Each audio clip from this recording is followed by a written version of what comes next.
Kale ku BBS Refine nanjagala kubuuzaako yonna gy'osinzire kubanga ate otulaba amakya ag'olunaku olwaleero ogamba otya kansonyi natambula bitambula bulungi yonna gy'osinzire okubanga ate otulaba ndowooza leero February lwaggwako nange kyonna guno omwaka kye gutwagaza gutusabe tukiguwe ekyo kiveewo omuntu aleme kutandika kuleebuukana bwatyo na mwaka naku bbiri mwaka gwakatandika gwaggwako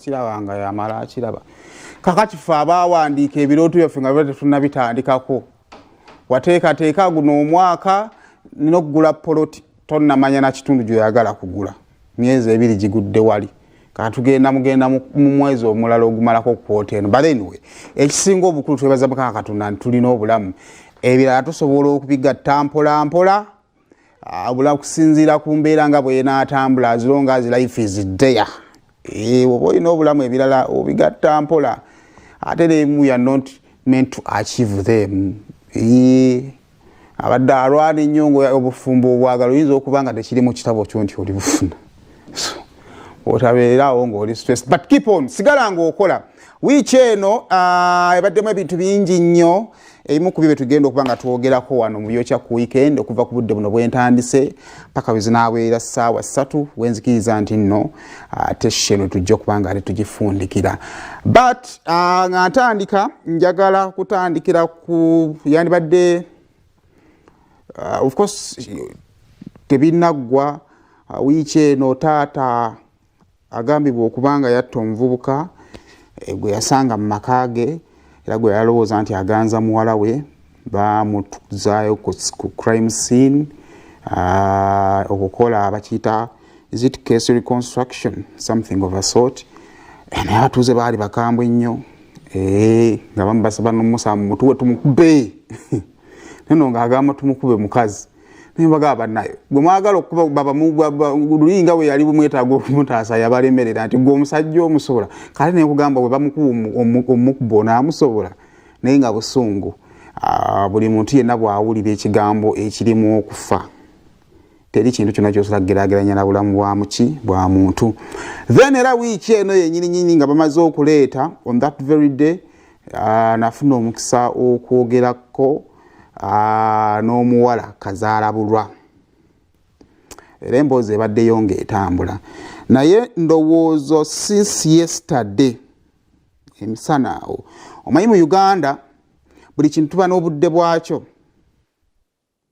era buli kintu tukiwa obudde bwakyo ne tukiconcentratingako ne tukivaako ali ne tudda ku kiraso buli kintu kibaako ne tayimu yaakyo Munnayuganda alina obudde bw'alowooza ku muntu afudde concentration yena n'agiteeka kwafudde kataata alina obudde obugenda okutandika okugeya gye mwaziise ate butubeera mu time y'okugeya tewabaawo okukungubaga buli omu aba aleeta review akayumba wakalabye omukazi wamulabe bwakaaba naye nga ndabanga omwana tafaanana mugenzi kati gwe akungubaga gwalumwa n'ogamba naye fe abaakafiirwa ate omwana w'omugenzi time yaffe Bannayuganda ebeera yakwogera ku ekyo so bantu abasinga concern zaabwe because kyenzudde kesi y'ono y'omuvubuka oyo Martin waliwo be yali yalema nga tebagiraba nga bagivaako tebabitegeera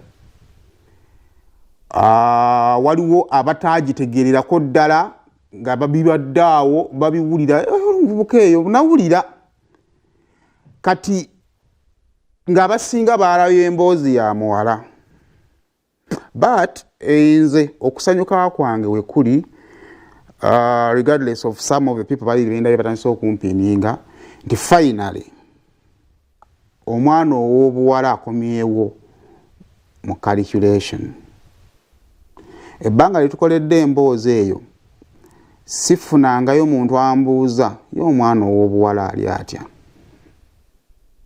simulabangako bonna babadde bamusalira omusango from day one why emboozi eno we yatandikira waliwo ekifaananyi ky'omwana omuwala yali ayambadde akakaaya ekyafuluma ekifaananyi ekyo kyatambula kyere nga tewali anyiga gamba naye bannange bw'aba omulenzi yafudde sooke tulindeko okutambuza ekifaananyi ky'omuwala tusooke tumanye sayidi y'omuwala ebadde ki.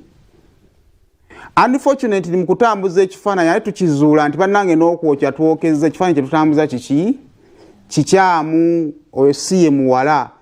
Kati ate ne batandika ne banoonya ekifaananyi ky'omuwala omutuufu nakyo ne kitambula nga waliwo n'ekifaananyi kyali kitambula nga kiriko ne ssente nti amutulabirako ABCD. Naye awo wonna ffenna twali tusirise lwa nsonga nti twali tumaze okusalira omuwala ono omusango nti yattisizza omwana waki w'abandi.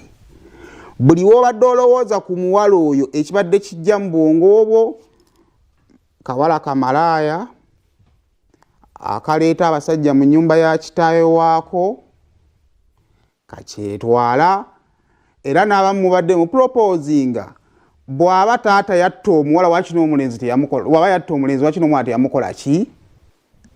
Ebyo byonna ffe tubadde tubyogera. Interview ezo zaabadde bbiri nga interview emu teyogera ku byaliwo omulenzi ng'afa. Andaba genda kusema official kebere comment section yeeyawuddemu ng'abamu n'omuwala bamukola ki bamuvuma. Kalabe kaze kubikira taata waako tekina kirungi kanakana kikagenda kwogera n'abikaana go weetaaga kusiba ebyo yabadde ebiki ebigambo.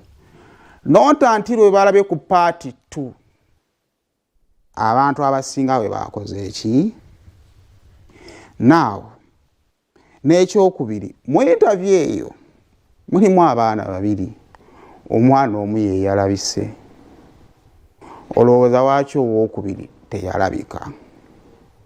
Kitegeeza nti buli omu kyoyogera ku social media nagenda mu mawulire nga nkikola ki nga nkimanyi. Naye omwana oyo teyali tazze mu mawulire kwewozaako yali azze kulwanirira ekyo ekikye era ndi musanyufu nti ekikye yakifunye era essaawa zino the public emulabanga mayina. Ebirala byonna bisobola okuggwa naye singa omuwala oyo yasigaddeyo mu mbeera gy'abaddemu naye abadde asobola okufa depression kubanga omwana oyo okusobola okubeera waali yakyamutwalira okutambula okudduka kilometers 150 okuva e Kampala agende gye yeekwesa essaawa zino ewatali yali amunoonyezaako.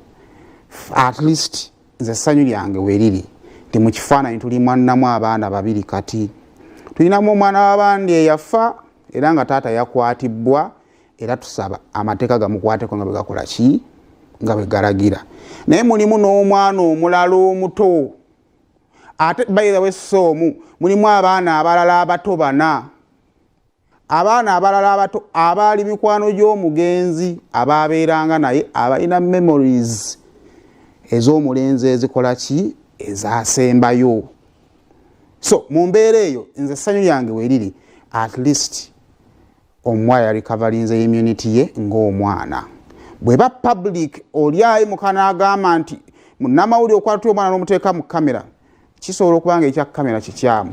Naye bw'obanga otandise okukiraba nti ono mwana muto at least ekyamunnamawulire kisobola okuggwa ne repercussions zaakyo zonna eziyinza okukijjirako. Naye ekyokufa tekisobola kuggwa kyova byonna tubyogera teryasobola kuzza Martin. So for me yenna yeetaaga statement yange, that is my statement. I'm happy omwana oyo azzeeyo mu kubeera omwana. Temukyamulabira wali mu kifaananyi ky'obwamalabe mbadde mumuyitira.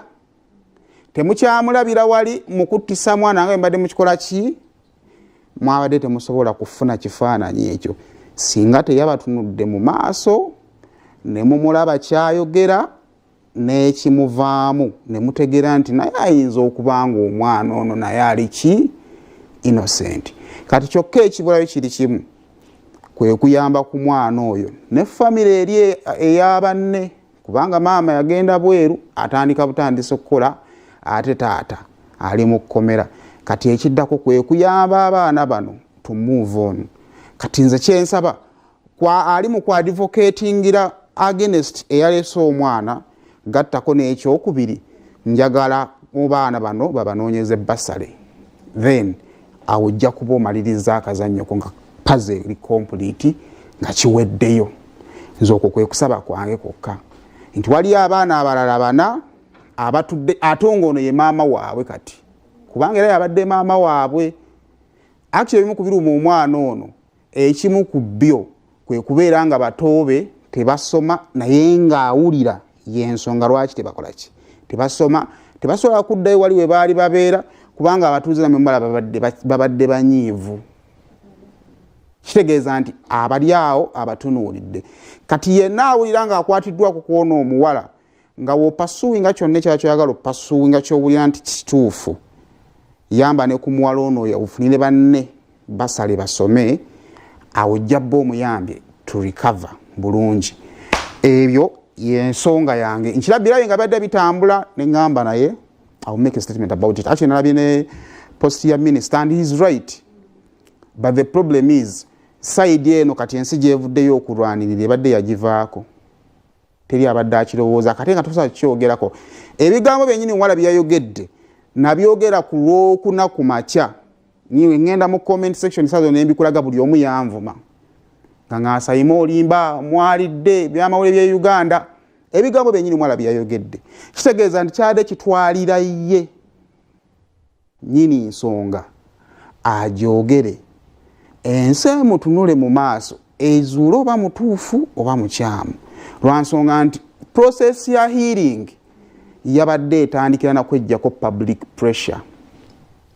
Ebyo bwebityo bwebiri kale naye ng'ekisinga obukulu abantu beebalenya bagezzaawo ku reaching out gyali